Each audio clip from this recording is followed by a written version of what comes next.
Şurubunu harcayın.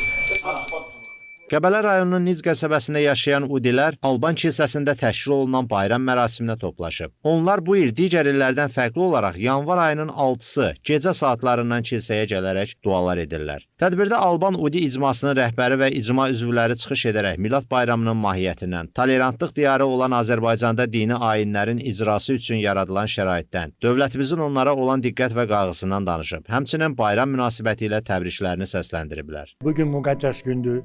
Bugün dünyaya xilaskar anı olub. O bizim Rəbb Allahımız İsa Məsihdir.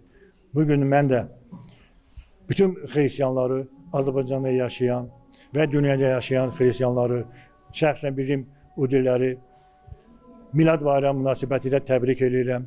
Bizim ölkə başı prezidentimiz ayın 5-də Azərbaycanda yaşayan bütün pravoslavları təbrik elədi Milad bayramı münasibəti ilə.